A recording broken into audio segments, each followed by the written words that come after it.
이 성경에서 사울 왕에 대한 기록은 전반적으로 부정적인 내용들을 많이 기록을 하고 있습니다.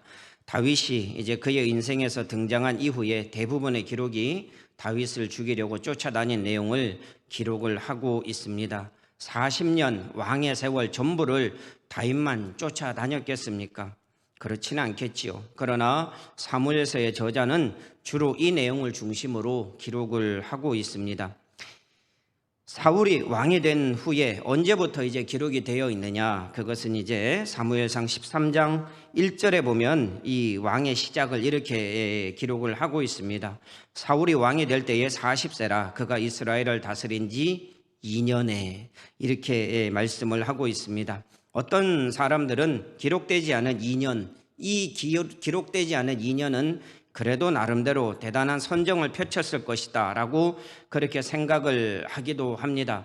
성경에 기록을 하고 있지 않기 때문에 정확하게 어떻다라고 평가를 할 수는 없습니다. 어찌됐든 왕이 된 지 2년부터 이 사울 왕의 내용이 기록이 되고 사무엘 31장 마지막 그 장에 갈 때 거기에서 이제 죽음을 기록함으로써 사무엘상이 끝이 나게 됩니다. 그 사이에 이제 말씀드렸듯이 사울과 다윗의 관계 속에서 일어난 일들을 말씀을 하고 있습니다. 그런데 이 왕이 되기 전에 이 사울의 모습과 왕이 된 이후에 사울의 모습은 많이 다릅니다. 그런 그의 모습을 보고 사무엘은 이렇게 말을 합니다. 사무엘상 15장 17절 상반절에 보면 이렇게 말씀을 합니다. 사무엘이 이르되 왕이 스스로 작게 여길 그때에 이스라엘 지파의 머리가 되지 아니하셨나이까. 그런데 그랬던 그가 완전히 변질이 되었습니다. 사무엘상에는 나타나지 않지만 역대상 10장에 보면은요, 이 사울이 왜 죽었는가라는 것에 대해서 말씀을 기록을 하고 있습니다. 역대상 10장 13절 14절 보면은 이렇게 말씀을 합니다. 사울이 죽은 것은 여호와께 범죄하였기 때문이라. 그가 여호와의 말씀을 지키지 아니하고 또 신접한 자에게 가르치기를 청하고 여호와께 묻지 아니하였으므로 여호와께서 그를 죽이시고 이 나라를 이새의 아들 다윗에게 넘겨주셨더라. 이렇게 말씀을 하고 있습니다. 왕이 되기 전에는 하나님 앞에 하나님을 겸손히 섬겼고 하나님의 말씀을 순종했고 선지자에게 물을 줄 알았습니다.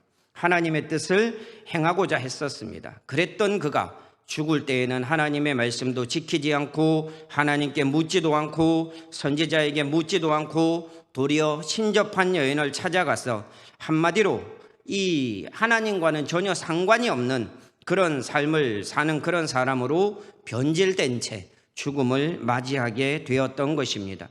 이렇게 그를 변질시켰던 요인은 과연 무엇인가? 그것을 이제 오늘 우리가 말씀을 좀 보려고 합니다.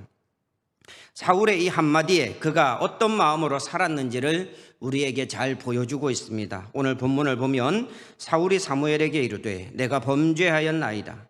내가 여호와의 명령과 당신의 말씀을 어긴 것은 내가 백성을 두려워하여 그들의 말을 청종하였음이니이다. 하나님께서 아말렉을 멸하고 모든 것을 다 진멸을 하라 라고 그렇게 말씀을 하셨습니다. 그는 이기는 데까지는 순종하고 성공했습니다. 아말렉을 정말 진멸만 하면 되는 그런 상태에 갔지만 그런데 이기고 거기에는 성공을 했지만 진멸하는 데는 그 명령을 지키는 데는 실패하고 말았습니다. 순종은 끝까지 지키는 것입니다. 말씀을 끝까지 지키는 것입니다. 그게 완전한 순종이고 하나님이 원하시는 순종입니다. 아말렉과 싸워 이기고 좋은 것들 외에는 다 진멸했으니까 반 이상은 순종한 것 아닙니까? 이렇게 얘기를 할지도 모르겠습니다. 그런데 하나님은 그런 순종을 원하지 않으셨습니다.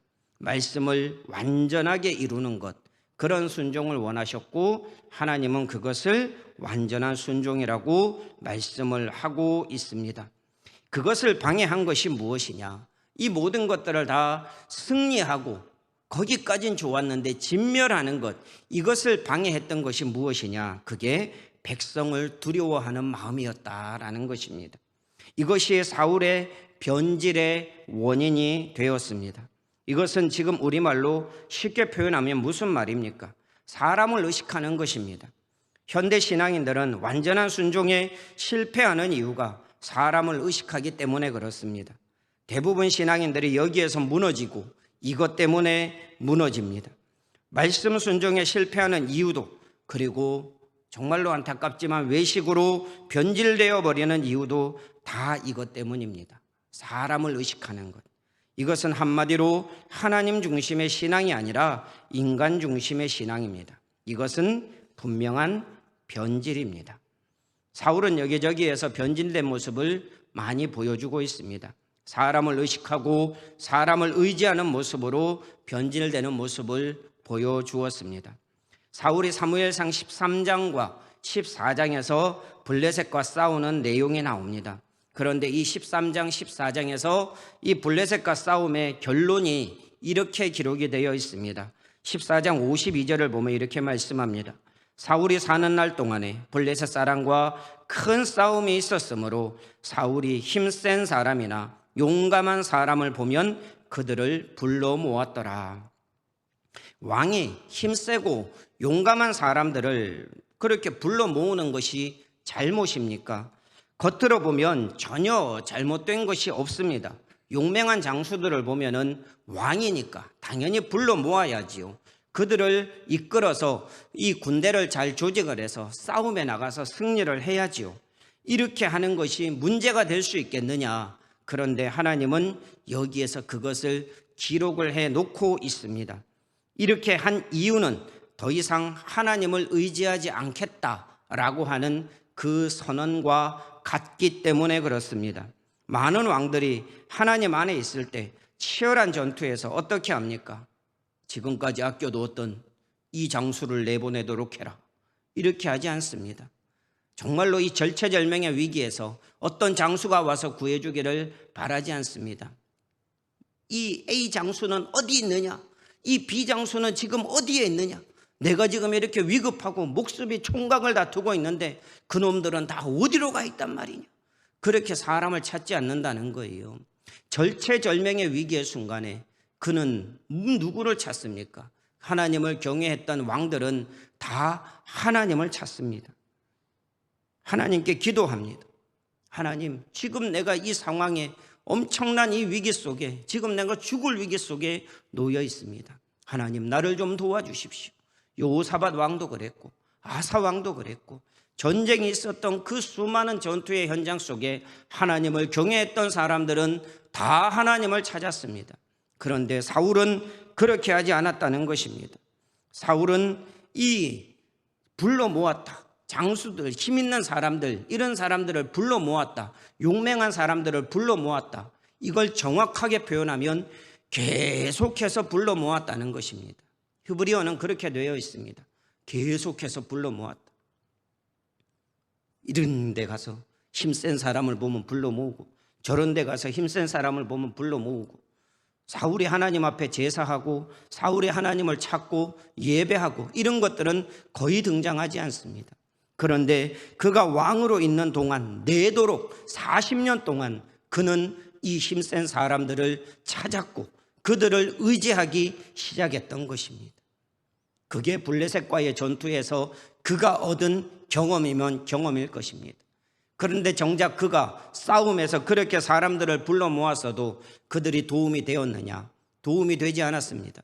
제가 언젠가 말씀드렸죠. 자기가 죽음의 그 상황 속에 놓여 있을 때 용맹한 장수들은 그 주변에 없었습니다. 블레셋과 이 골리앗이라는 장수가 나왔을 때 정말로 힘있고 힘센 사람들, 용맹한 사람들, 그 불러 모았던 그 사람들 내보내봐야 의미가 없는 싸움밖에 되지 않았습니다. 하나님은 그런 걸 원하셨던 것이 아닙니다. 하나님은 용맹한 사람들을 의지하고 힘센 사람들을 의지하고 그런 것들을 원하셨던 것이 아니라 하나님을 바라보고 하나님만 의지하기를 원하셨던 것입니다. 더 이상 그는 하나님을 의지하는 왕이 되기를 원하지 않았던 것입니다. 왕이 이런데 백성들은 어떻겠습니까? 누가 나서서 왕이 이러면 됩니까? 하나님을 의지해야지요. 이렇게 하는 그런 백성들, 군사들이 있었겠습니까? 그런 마음을 가진 사람들은 숨어 피합니다. 비겁해서 그런 게 아니라 지혜롭기 때문에 그렇습니다. 이렇게 백성들 가운데 뛰어난 사람을 보면 사람들이 어떻게 하겠습니까? 멋진 장수가 하나 오면은 이야, 정말 이제 우리도 정말 훌륭한 장수를 하나 모시게 되었구나. 우리 중에도 정말 용맹한 장수가 한 명 오게 되었구나. 그렇게 사람들이 환호하지 않겠습니까? 그리고 우와, 우리에게 이제 뛰어난 장수가 있으니 이제 우리는 승리하겠다. 왕이 정말 이 탁월한 안목이 있어서 정말 멋진 장수, 용맹한 장수를 우리 가운데 두었구나 하고 왕을 칭찬하지 않겠습니까? 왕은 계속 그런 사람들을 찾았고 백성들은 그런 왕을 칭송하고 환호를 하게 될 것입니다. 하나님은 없어도 되는 것처럼, 그들만 있으면 되는 것처럼 보이지만 그렇지 않습니다. 현대 사람들도 똑같습니다. 지금 최고의 권력을 얻기 위해, 그들에게 줄을 대기 위해 사울이 힘센 사람을 찾듯이 사람들은 찾아다니고 있습니다. 인연을 쌓기 위해서, 돈을 얻기 위해서 열심히 살아갑니다. 그러나 그들에게 하나님이 있습니까? 하나님보다 중요하게 여기고 그것들만 있으면 될 것처럼 애쓰면서 살아가고 있습니다. 하나님은 그것을 신앙이라 하지 않습니다. 처음에 하나님 앞에 믿음으로 살고 하나님만 있으면 되는 것처럼 살다가 변질된 사람들이 지금 이 시대에 한둘이 아닙니다. 우리는 그런 부류가 아닌지 정말 우리는 우리 자신을 깊이 아주 심각하게 생각을 하고 고민을 해봐야 하는 것입니다. 나는 그런 신앙에서 변질되어 있지 않는가? 하나님만 바라보다가 다른 것들을 의지하게 되는 그런 변질된 모습이 지금 현재 내 가운데서 그런 모습이 발견되고 있지 않은가? 우리는 그것을 아주 깊이 생각을 해봐야 합니다. 돌아봐야 합니다. 사무엘상 17장과 18장에 보면은 골리앗과 싸워서 다윗이 이기는 장면이 나옵니다. 그렇게 승리하고 개선한 이 사울과 다윗을 향해 여인들이 노래를 합니다. 사무엘상 18장 7절입니다. 여인들이 뛰놀며 노래하여 이르되 사울이 죽인 자는 천천히요 다윗은 만만이로다 한지라. 이 노래에 사울이 보인 반응이 무엇입니까? 18장 8절에 보면 이렇게 말씀합니다. 사울이 그 말에 불쾌하여 심히 노하여 이르되 다윗에게는 만만을 돌리고 내게는 천천만 돌리니 그가 더 얻을 것이 나라 말고 무엇이냐 하고 이렇게 말씀을 합니다. 사울은 이 노래를 듣고 불쾌하고 노했습니다. 이것을 우리는 시기라고 얘기를 합니다. 그때부터 사울은 다윗을 죽이기 위해서 열심히 쫓아다녔습니다.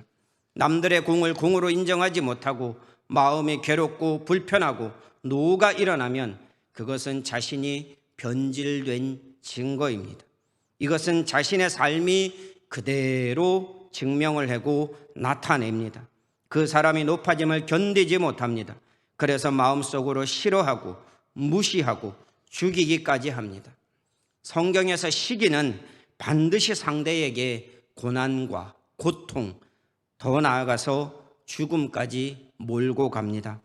아버지의 사랑을 받은 요셉은 형들의 시기와 미움을 받아서 죽을 위기에서 그나마 유다의 생각으로 죽음은 면하고 미디안 상인들에게 팔려갑니다. 다니엘은 너무 뛰어나서 다른 신하들의 시기를 받아 사자굴 속에 빠져 죽을 위기를 겪게 됩니다. 우리 예수님은 어떻습니까? 바라바와 비교되면서 풀려날 기회를 얻었습니다. 그런데 끝내 죽음을 당하십니다. 마태복음 26장 17절과 18절을 보면 이렇게 말씀을 하고 있습니다. 너희는 내가 누구를 너희에게 놓아주기를 원하느냐? 바라바냐? 그리스도라 하는 예수냐? 하니 이는 그가 그들의 시기로 예수를 넘겨준 줄 알미니라. 시기 때문에 넘겨줬고 시기 때문에 죽음을 당하게 되었습니다. 유대 지도자들의 시기, 이것이 예수님을 넘겼습니다.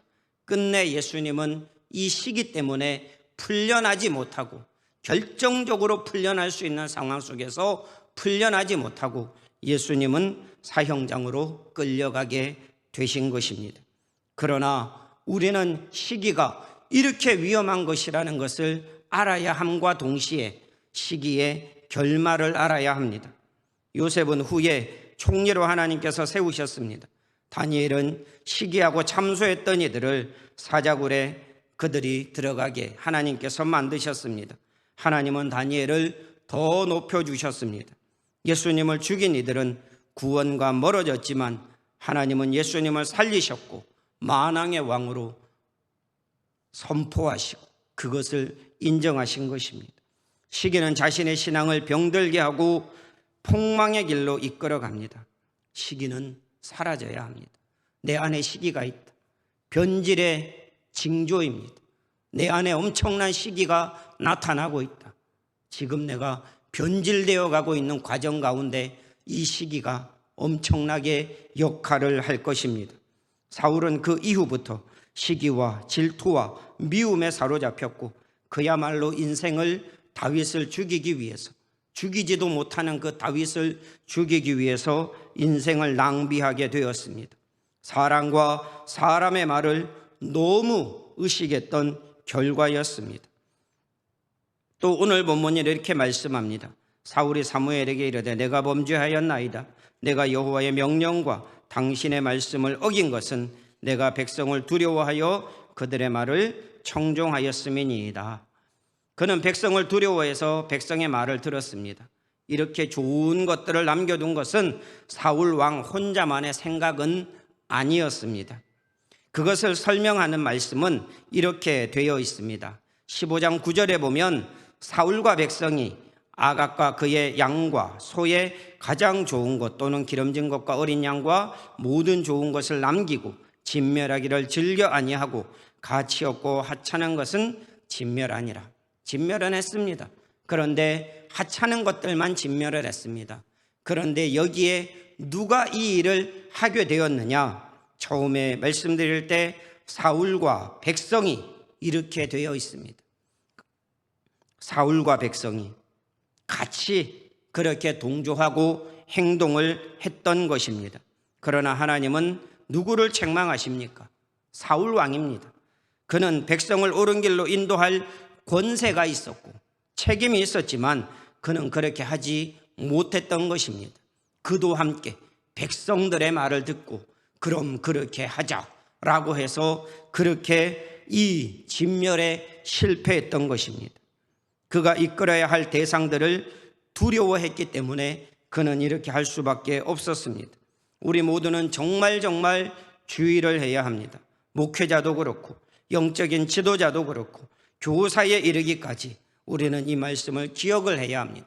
백성을 두려워하는 것, 내가 지도하고 내가 이끌어가야 할 백성을 두려워하는 것, 그것은 옳지 않다.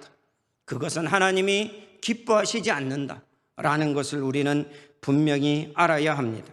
내가 백성을 두려워했다. 이것은 사울을 망하게 했고 이스라엘 백성들을 어렵게 했고 현대로 얘기를 하면 우리를 망하게 하고 교회를 망하게 하는 것이 두려움입니다. 예수님은 분명히 말씀하셨습니다. 마태복음 10장 28절입니다.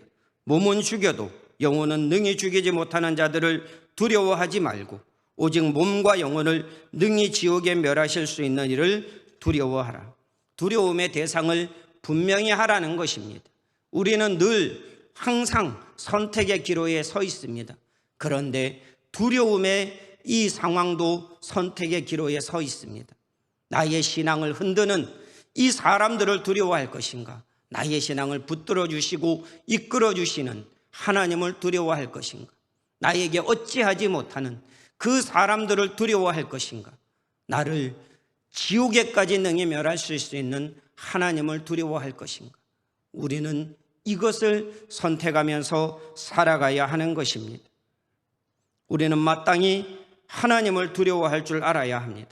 그래야 변질되지 않을 수 있습니다. 하나님을 두려워할 줄 알아야 바른 신앙을 가질 수가 있습니다.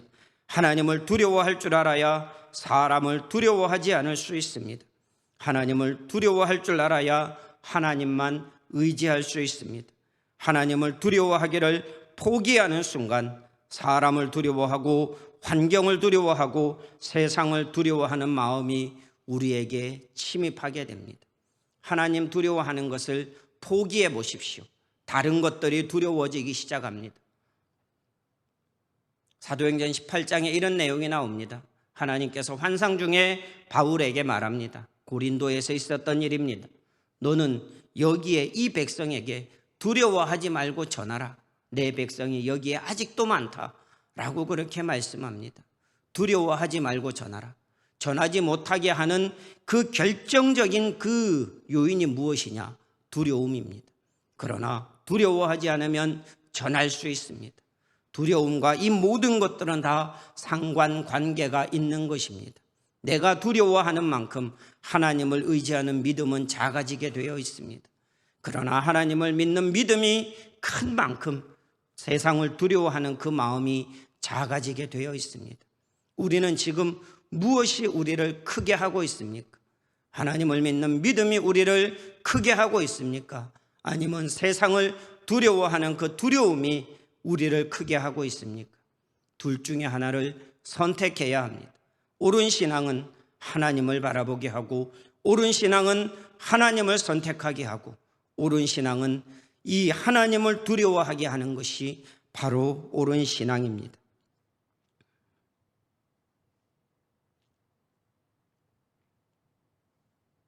사울 왕을 보면 이 변질된 것 같지 않아 보입니다. 변질된 것처럼 보이지 않습니다. 왜 그런지 아십니까? 결과적으로 볼 때 그는 정말 40년 동안 왕위를 가득 채우고 그리고 다윗에게 그 위를 넘겼기 때문에 그렇습니다.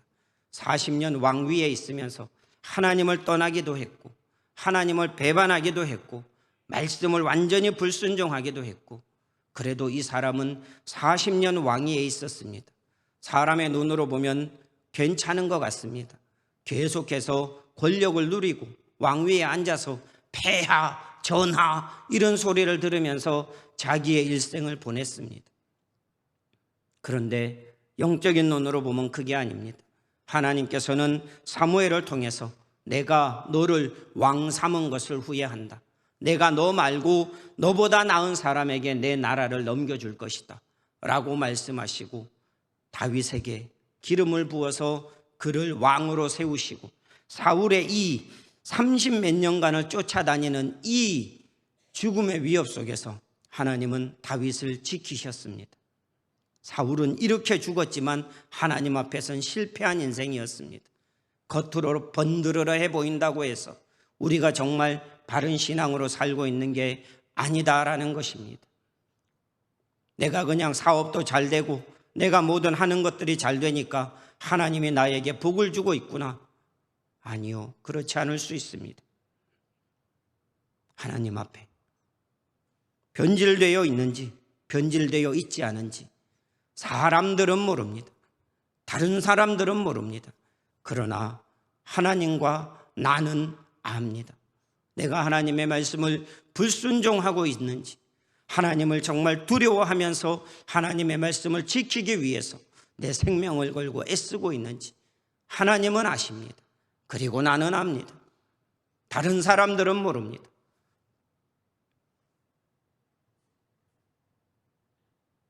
외형적으로는 형통하고 아무 일 없어 보이기 때문에 그렇습니다. 그러나 자신과 하나님만 알고 있는 이때, 그때가 정말 돌이킬 수 있는 때입니다. 그게 기회입니다. 그렇기 때문에 우리는 언제나 하나님 앞에서 내 모습을 돌아봐야 합니다. 말씀을 끝내도록 하겠습니다. 하나님을 의식해야 합니다. 사람을 의식하지 않고 하나님을 의식해야 합니다. 사람을 두려워하지 않고 하나님을 두려워해야 합니다. 그래야 우리는 정말 신앙인으로, 하나님이 기뻐하시는 신앙인으로 그렇게 살 수가 있는 것입니다.